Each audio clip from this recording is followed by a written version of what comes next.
नमस्कार, मी सुहास पवार. मेन मराठी 24 तास मध्ये आपले स्वागत. सर्वसामान्यांचा विश्वास मेन मराठी 24 तास.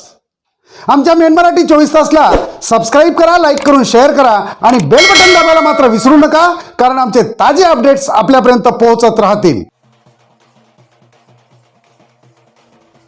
रुसून बसलेल्या वरुण राजाची पुसद तालुक्यात हजेरी.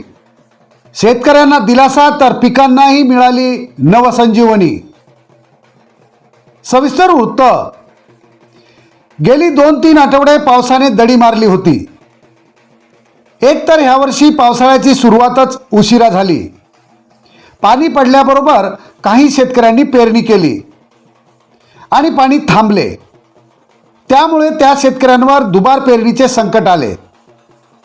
कसाबसा पुन्हा पाऊस सुरू झाला आणि सर्वच शेतकऱ्यांनी लगबगीने पेरणी आटोपली. जशी पेरणी आटोपली तशीच पावसाने पुन्हा दडी मारली. मग काही ठिकाणी 2 आठवडे तर काही ठिकाणी 3 आठवड्यांपासून पावसाचा थेंबच नाही. त्यामुळे शेतकरी राजा पुरता हतबल झाला.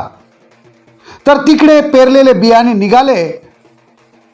खरे तर पाण्याअभावी निघालेले पीकही करपून जाण्याच्या मार्गावर होते. तसे पाहता दरवर्षीच बळीराजावर एक ना एक संकट येतच असते. कधी कोरडा तर कधी ओला दुष्काळ तर कधी इतर काही.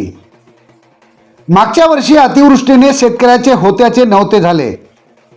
त्यात शासनाकडून मिळणारी तुटपुंजी मदत. शेवटी प्रश्न एकच उरतो, शेतकऱ्यांचा वाली कोण? एवढ्या संकटांवर मात करूनही पीक काढलेच तर शेतमालाला योग्य भाव भेटत नाही.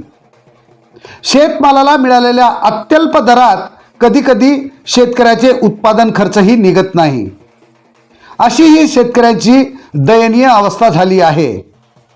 अशातच याही वर्षी पाऊस शेतकऱ्यांसोबत लपंडाव खेळत असल्याचे दिसते. बळीराजा मात्र आतापासूनच चिंतातूर आहे. गेल्या 2-3 आठवड्यापासून रुसून बसलेल्या वरुण राजाची आजची हजेरी शेतकऱ्यांना दिलासा देणारी ठरली. तर उन्हाने करपणाऱ्या पिकांनाही नवसंजीवनी मिळाली आहे. आज दुपारनंतर पुसद तालुक्यात ठिकठिकाणी साधारण ते मध्यम पावसाच्या सरी बरसल्या. यामुळे आता पाणी येईल म्हणून शेतकऱ्यांच्या आशा पल्लवित झाल्या आहेत. पेरलेल्या पिकांनाही याचा मोठा आधार झाला असून एक प्रकारची त्या पिकांना नवसंजीवनी मिळाली आहे. म्हणूनच रुसून बसलेल्या वरुण राजाची हजेरी शेतकऱ्यांना दिलासा देणारी आणि पिकांना नवसंजीवनी देणारी ठरली आहे.